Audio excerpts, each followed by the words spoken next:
Hola, mi nombre es Nitzeli Tibel Rosales García y en esta oportunidad quiero conversar con todos ustedes dándoles a conocer lo relacionado al servicio público como obligación prestacional y al contencioso municipal. En cuanto a los servicios públicos, antes de definir o de tener más o menos una noción de lo que esto significa, primero debemos resaltar que a pesar de la crisis que ha venido presentando el derecho administrativo, este tema es la base fundamental o viene siendo como el ámbito para seguir desarrollando o la clave para que esto se siga desarrollando como una de las disciplinas más importantes del Estado o de la nación. Ahora sí, el servicio público como noción se dice o se concibe que son diferentes actividades prestacionales emanadas del Estado o que debe asumir el Estado en cuanto a la satisfacción de necesidades colectivas o generales. En este caso estamos hablando de necesidades de la colectividad, de la comunidad o de la sociedad que participa en la nación.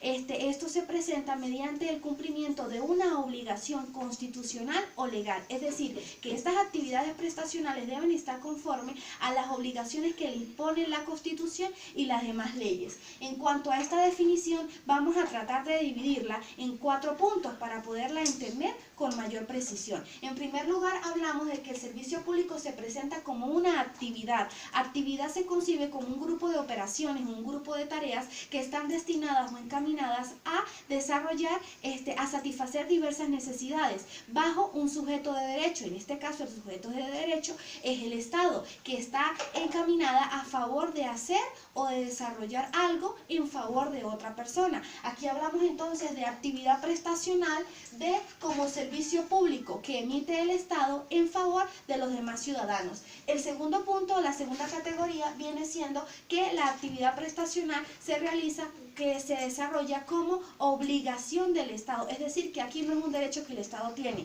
es una obligación que el Estado tiene porque está basado en la Constitución y en las leyes. En tercer lugar, encontramos que esta obligación prestacional debe ir, así como es obligación exclusiva y detallada del Estado, se presenta también con el principio de alteridad, mediante el cual los particulares están en el derecho y en el deber de recibirla, de percibirla. Y más adelante vamos a conversar sobre el hecho de las concesiones. Aun cuando no tienen el derecho de poderlas desarrollar libremente, sí tienen el derecho de percibirlas. Y en cuarto lugar, ya para finalizar, tenemos que este servicio público como obligación prestacional y por ende por actividad prestacional que desarrolla o que emite el Estado, se presenta de manera exclusiva hacia el mismo. Por ende, aquí en este momento no se permite la libertad económica de los particulares para prestarlos o para desarrollarlos.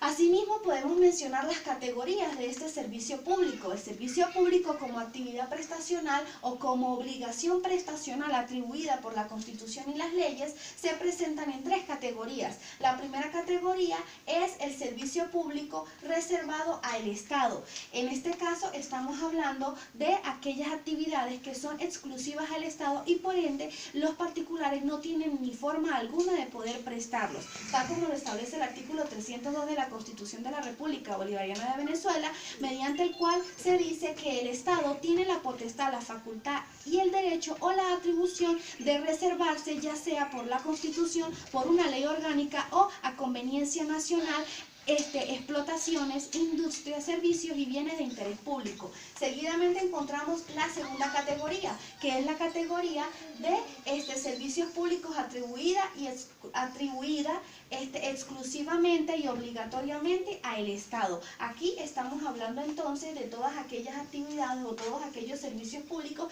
que están atribuidos al Estado, tal cual como lo establece el artículo 113, pero aquí, aun cuando decimos que es exclusiva del Estado, no decimos que es excluyente, es decir, no podemos excluir a los particulares. Aquí se presenta el artículo 113, como lo mencioné, mediante el cual establece que aun cuando la prestación de ese servicio público o aun cuando esa actividad prestacional de ese servicio público sea de manera exclusiva y atribuida o no sea exclusiva del Estado, en este caso el Estado podrá conceder a los particulares mediante un determinado tiempo para que ellos puedan prestarlos, pero en este caso con diferentes condiciones.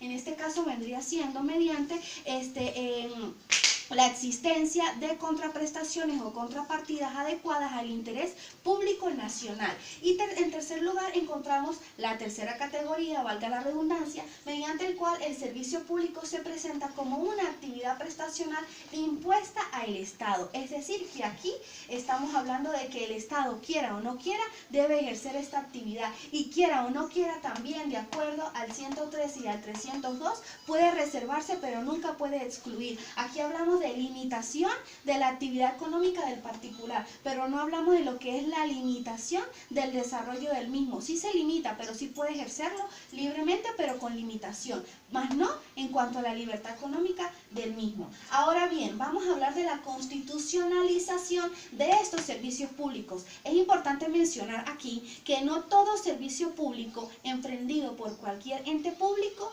viene siendo una actividad prestacional. Es decir, no toda actividad prestacional es un servicio público, porque solo serán servicios públicos las actividades prestacionales que estén conformes, basadas legalmente en la Constitución y en las leyes. El servicio público es una obligación constitucional. Si no se encuentra en la Constitución, no vendría siendo un servicio público y por ende no sería entonces una actividad prestacional. Aquí hablamos de la constitucionalización. ¿Cómo están constituidos los servicios públicos legalmente o jurisdiccionalmente en la Constitución? Para ello tenemos también 3 puntos. El primer punto encontramos de los servicios públicos como derechos de la nación. Los derechos de la nación es lo que el derecho como tal que se le atribuye a la nación como Estado frente a la sociedad, frente al núcleo exterior. Aquí hablamos de la defensa y seguridad. Aquí mencionamos lo que es la Fuerza Armada Nacional, defensa y seguridad de la ciudadanía. En cuanto al servicio público exterior y diplomático, relaciones internacionales, relaciones comerciales. Mediante una buena relación diplomática con otros países, se nos abre entonces lo que es una buena economía, un buen comercio que permita y que ayude a un mejor bienestar social de todos los miembros de esta nación. Aquí hablamos de lo que es importación, exportación de alimentos, de comercio, de mercancía, y sobre todo también en cuanto a que nosotros como nación podamos darles a conocer al mundo de nuestras riquezas para así poder percibir nuevas ganancias que nos ayuden a todos como nación para salir, para surgir, para mejorar. Encontramos también en tercer punto la economía. Aquí estamos hablando del servicio público como promoción y ordenación de la economía. Aquí entonces nos relacionamos a el servicio público exterior y diplomático. En este caso, el Estado como nación o como tutela efectiva de nosotros como miembros de este Estado, debe desarrollar una planificación estratégica que sea democrática, que sea participativa y que por ende sea de consulta abierta junto con los demás entes privados. Es decir, es una relación mancomunada entre Estado particular, entre Estado como público, ente público y entes privados que se relacionen entre sí con la finalidad de poder desarrollar una mejor economía mediante altos niveles de empleo, mediante una mayor solidez, una mayor sustentabilidad, mediante lo que es una mejor calidad de vida, mediante lo que es una mejor economía, que la economía sea sustentable y sea sólida para que así todos los miembros de la nación no se vean en la obligación de irse hacia otros lados, sino que aquí con lo que trabajen puedan entonces satisfacer sus necesidades y las de sus miembros de su familia. Como segundo punto encontramos los servicios públicos constitucionalizados vinculados a los fines del Estado, es decir, el Estado como nación, ¿cuáles son los fines? El Estado como nación, ¿cuáles son los fines? Vendrían siendo lo que es, aquí hablamos de lo que es nuevamente la seguridad y protección a la ciudadanía, lo que hablábamos anteriormente, hablamos de lo que es la justicia, ojo aquí, la justicia es base, es primordial, es fundamental en una sociedad. Cuando existe sociedad, hay derecho, y cuando hay derecho, hay sociedad. El hombre solo, lógicamente, no emprende sus propias normas, pero necesita de más personas para poder surgir, y por ende necesita de una norma que le diga cómo debe él salir adelante, y a qué debe atribuirse, y a qué debe él, como quien dice, regirse. Aquí hablamos de lo que es la justicia como un bien, como un fin, como una axiología del derecho. Hablamos de lo que es el desarrollo rural y alimentario, hablamos de lo que es la estabilidad que le debe dar el Estado a todos sus habitantes en cuanto a una buena vivienda, en cuanto a abastecimiento de alimentos. Hablamos de lo que es la seguridad junto con la justicia, el bien común y sobre todo hablamos de lo que es la protección a nuestra madre naturaleza. Esto es principal. ¿Por qué? Porque aquí hablamos del ambiente. El ambiente se debe cuidar, se debe proteger para así poder preservar sus recursos.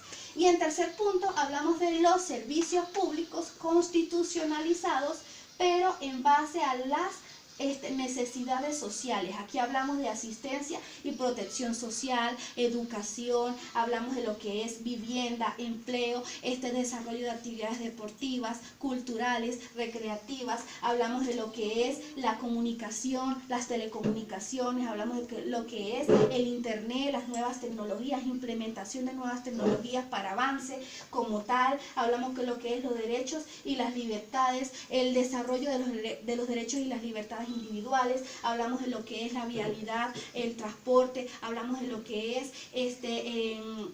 la educación, hablamos de lo que es el bienestar social. Aquí no hablamos particular, aquí hablamos siempre en pro de todos, bien común.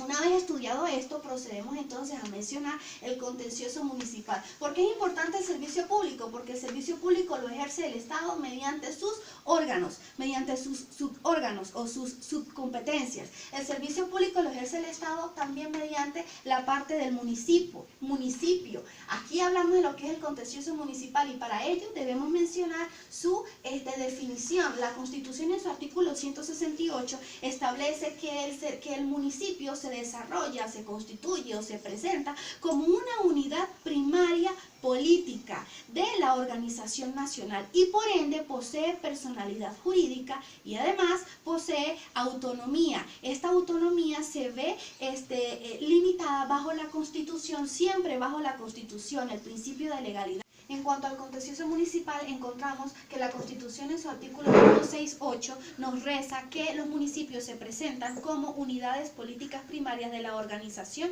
nacional. Tienen personalidad jurídica y a su vez tienen autonomía que deben estar encaminadas bajo los límites que presentan la Constitución y las leyes. Esta competencia o esta autonomía comprende lo que es la elección de sus autoridades, comprende la gestión de las materias de su competencia y comprende la recaudación y reinversión o creación de nuevos ingresos, es decir, lo que está lo reinvierte y lo que no lo crea para sí mismo y para beneficio de sus integrantes. En cuanto a la Ley Orgánica del Poder Público Municipal, encontramos que en su artículo 1 nos establece que el desarrollo o el objetivo principal de esta ley consiste en desarrollar los principios constitucionales basados en el hecho de estudiar o de fiscalizar el control, la administración, la organización, la planificación, el gobierno y el ejercicio el ejercicio efectivo de la participación protagónica del pueblo en aquellos asuntos de interés local, bajo los valores de participación protagónica, participación democrática. Hablamos de lo que es la consolidación económica, política y social y hablamos lo que es la transmisión o transferencia de los municipios hacia las comunidades o grupos vecinales. El artículo 2 de esta misma ley va muy relacionado con el artículo 168 de nuestra Constitución. Plantea que los municipios son unidades primarias, políticas primarias de la organización nacional que tienen como objetivo principal llevar actividades prestacionales a sus integrantes basados bajo la Constitución y bajo las leyes y que por ende tienen sus competencias, personalidad jurídica y autonomía personalizada. Hablamos asimismo de las competencias. Los municipios tienen como competencias ordenanzas, desarrollar ordenanzas, acuerdos, reglamentos, decretos y resoluciones. Cada una dentro de su punto, lo que quiere decir es que son actos sancionados por los entes municipales que tienen como función desarrollar normas jurídicas o normas legales bajo la Constitución, el principio de legalidad y bajo diferentes leyes para poderlos aplicar en el ámbito de interés local, interés individual y por supuesto interés colectivo, es decir, bajo la tutela de todos nosotros como miembros. Cada una se supone que debe llevar por lo mínimo 2 discusiones y deben ser promulgadas por el alcalde o la alcaldesa y publicadas por Gaceta Oficial Municipal o Distrital. En cuanto a los privilegios procesales y prerrogativas, tenemos que los privilegios son beneficios fiscales y las prerrogativas son beneficios procesales. Decimos en el ámbito de aplicación que en el ámbito subjetivo encontramos una interpretación. La interpretación puede ser restrictiva, explícita y estricta. Restrictiva porque en él se presenta entes metropolitanos, es decir, los entes municipales son restrictivos, entes metropolitanos, urbanizaciones y demás demarcaciones. El amplísima es porque vamos más allá. Aquí vamos a mencionar lo que es los entes privados. Entramos con los entes privados. Y la parte estricta es porque aquí vamos a hablar sobre las limitaciones, igualdad y tutela judicial efectiva de los municipios. Muchísimas gracias.